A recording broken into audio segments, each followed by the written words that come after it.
Bueno, continuamos con la clase de hematuria y ahora vamos a ver las pistas de orientación, es decir, aquellos síntomas que nosotros debemos unir a la hematuria y que nos pueden orientar hacia algunos diagnósticos. Ante todo quería mencionarles una salvedad en cuanto a lo que hablamos hoy de distintos signos que podemos encontrar. Quería hacer la salvedad que en la hematuria, más la hipertensión, más el edema, más las petequias, allí debemos pensar en una microhematuria, en una hematuria generada por glomerulonefritis. Mientras que en aquellos pacientes en los cuales encontramos una alteración del pabellón auricular o hay alteraciones acústicas, esos pacientes, cuando está acompañado de hematuria, debemos pensar que puede tener una malformación renal.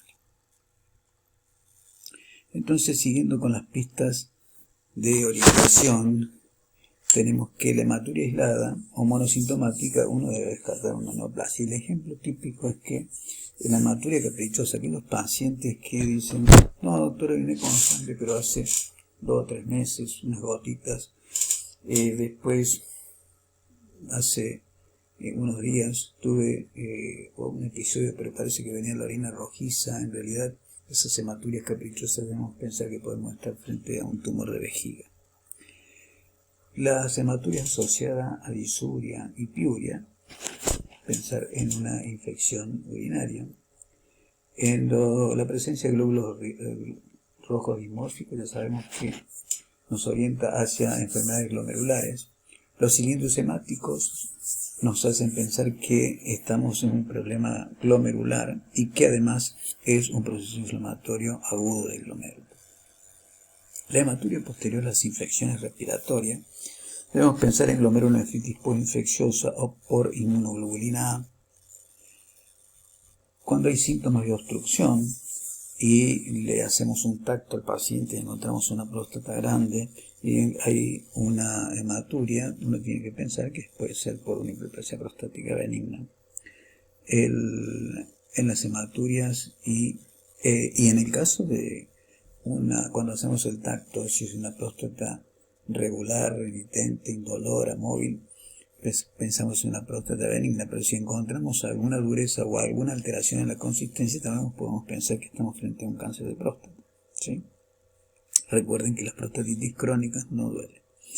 La hematuria y la leucocituria con la abacteriuria, ¿sí? Aquí tenemos que descartar micobacterias, fundamentalmente ¿cuál? La tuberculosis. La hematuria con una eosinofiluria, es decir, la presencia de eosinófilo en la orina, nefritis intersticial por hipersensibilidad. Cuando encontramos hematurias, artralgias, alteración de la velocidad de la sedimentación glomerular que está aumentado y fiebre en enfermedades sistémicas, y los grandes coágulos sabemos que son de la vía urinaria baja, mientras que los pequeños coágulos son de la vía urinaria alta. Estos datos son importantes cuando ustedes vean cómo abordamos las hematurias y que en las hematurias microscópicas o macroscópicas sintomáticas, todos estos elementos que vimos en las pistas son muy importantes. ¿Cómo abordamos las hematurias? Abordaje de la hematuria macroscópica asintomática o monosintomática, o sea, que está solita la hematuria, no tiene ninguno de los síntomas de la pista que vimos. Tenemos que hacer un sedimento urinario para certificar que estamos frente a una hematuria, que no es una falsa hematuria, un urocultivo para descartar una infección, una ecografía del aparato urinario que nos va a determinar si hay presencia de algún tumor, una imagen sólida, o en el riñón, o un tumor en vejiga, también lo podemos ver. Pero si todo esto es negativo, tenemos que hacer una citoscopía, mirar dentro de la vejiga, en la uretra, cómo es la eyaculación de los dos meatos, si es orina clara, orina rojiza de alguno de los dos lados, porque a veces un tumor de la vía alta lo podemos orientar en el diagnóstico cuando vemos que eyacula por uno de los meatos, hematuria. La el PAP de orina, que es el Papa Nicolau, es una citología foliativa y permite determinar la búsqueda de células malignas.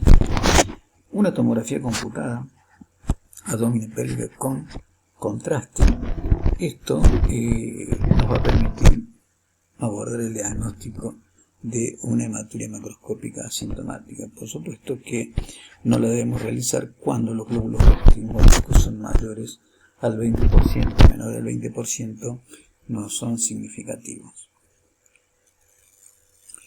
Y en estas situaciones, en el 23% nos vamos a encontrar con una neoplasia y el 77% de las hematurias macroscópicas asintomáticas son benignas. ¿Cómo abordamos una hematuria microscópica asintomática? La otra era una macroscópica, esto es una microscópica asintomática. Le pedimos un sedimento urinario, ya dijimos que tenemos que pedir 2 sedimentos urinarios. Tenemos para determinar si es transitoria o no, con diferencia de 2 o 3 días. Tenemos que ver si hay glóbulos rojos dismórficos o no, es decir, si estamos frente a una hematuria glomerular o urológica. El 5% de estas microhematurias son neoplasias. Los glóbulos rojos dismórficos se buscan en orina fresca, con menos de 2 horas, y debemos pensar que cuando hay más del 80%, indefectiblemente es una hematuria de origen glomerular. Del 50 al 75% hay una alta probabilidad, y del 20 al 50% es posible que sea una microhematuria de origen glomerular, y menos del 20% no es glomerular. La sensibilidad es del 95% y la especificidad del 92%, por lo tanto es un elemento de diagnóstico importante, y cuando existe su presencia y pensamos que estamos frente a una hematuria glomerular, le pedimos creatinina y filtrado glomerular. El filtrado glomerular, ustedes saben que es más de 90 a 120 mililitros por minuto. Y una biopsia renal, que es lo que va a permitir determinar si estamos frente a una nefropatía de origen, una patología de origen nefrológico. El abordaje macro y microscópico, o el abordaje de la hematuria macroscópica y la microhematuria sintomática, debemos tener presente que los antecedentes que tenemos y los otros síntomas, esto que vimos en las pistas de orientación. Y tenemos un problema, ¿cuál es? Que a veces estudiamos a pacientes y al final no tenemos diagnóstico.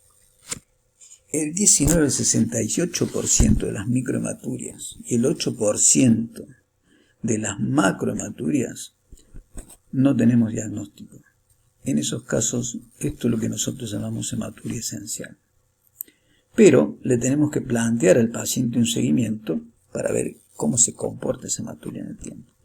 Y le hacemos un sedimento urinario con glóbulos rojos dimórficos cada 6 meses junto con un PAP de orina. Y ese control cada 6 meses lo debemos hacer durante 3 años, es decir, 36 meses. Ahora, si uno observa que podría rastrear, es decir, un diagnóstico precoz para un tratamiento temprano de las microhematurias, si yo le hiciera un rastreo a la población de sedimento urinario. En realidad esta observación es incorrecta, porque el valor predictivo que tiene un sedimento urinario en la microhematuria es del 5%. Los tumores de vejiga con microhematuria diagnosticados son del 5% y los tumores de riñón del 8%. Aparte, ese grupo de tumores, los tumores renales y vesicales diagnosticados por microhematuria, son los que tienen peor evolución. Bueno, para concluir el tema de la hematuria, debemos pensar en estas situaciones, de acuerdo a lo que hemos visto durante el desarrollo de la clase. Las hematías macroscópicas las visualizo con más de 100 hematías por campo. La microhematuria la considero cuando hay más de 5 glóbulos rojos por campo en sedimento de orina. Las hematurias pueden ser transitorias, glomerulares o urológicas. En las hematurias urológicas debemos pensar siempre en tumor, litiasis e infección. En las hematurias sin diagnóstico, el seguimiento se debe hacer, y recuerden, durante 36 meses, 3 años, y un control cada 6 meses con un sedimento urinario con glóbulos rojos dimórficos más un PAP de orina. Y el rastreo de las hematurias en la población en general, en realidad, no se aconseja. Muchas gracias por la atención y seguramente nos vamos a encontrar en la próxima clase que yo les voy a dar, que es cáncer de próstata. Fue un placer estar con ustedes y hasta pronto.